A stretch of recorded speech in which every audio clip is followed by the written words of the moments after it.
ఆటవిక రాజ్యంగా పేరుపడ్డ బీహార్లో మరో ఘోరం జరిగింది. అంబులెన్స్లోనే పేషెంట్పై అత్యాచారం జరిగింది. రోగిని సకాలంలో హాస్పిటల్కు చేర్చాల్సిన అంబులెన్స్ డ్రైవర్, టెక్నీషియన్ కలిసి అరాచకానికి పాల్పడ్డారు. ఆలస్యంగా వెలుగులోకి వచ్చిన ఈ దారుణం బీహార్లో సంచలనంగా మారింది. బీహార్లోని బోధ్గయా జిల్లాలో ఘోరం చోటు చేసుకుంది. హోంగార్డ్ నియామక పరీక్షల్లో పాల్గొన్న 26 ఏళ్ల యువతిపై సామూహిక అత్యాచారం జరిగింది.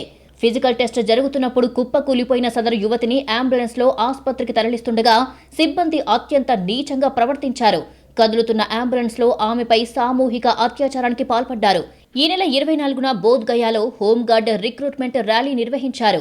బీహార్ మిలిటరీ పోలీస్ గ్రౌండ్స్ లో హోంగార్డ్ నియామక పరీక్షలు జరిగాయి. అందులో 26 ఏళ్ల యువతి పాల్గొంది.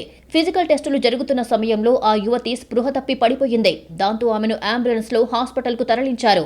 హాస్పిటల్ కు తీసుకెళ్తున్న అంబులెన్స్ డ్రైవర్, టెక్నీషియన్ కలిసి ఆమెపై అత్యాచారానికి పాల్పడ్డారు. వారిద్దరిని అరెస్టు చేశారు పోలీసులు. బాధితురాలికి వైద్య పరీక్షలు జరుగుతున్నాయి.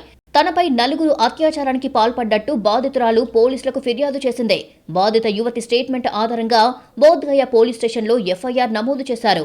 కేసు దర్యాప్తు కోసం స్పెషల్ ఇన్వెస్టిగేషన్ టీం ఏర్పాటు చేశారు. ఫోరెన్సిక్ టీం కూడా ఆధారాలు సేకరిస్తోంది.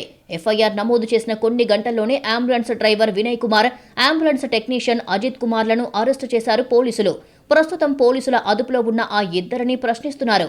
టెక్నికల్ ఎవిడెన్స్ కూడా సేకరిస్తున్నారు పోలీసులు.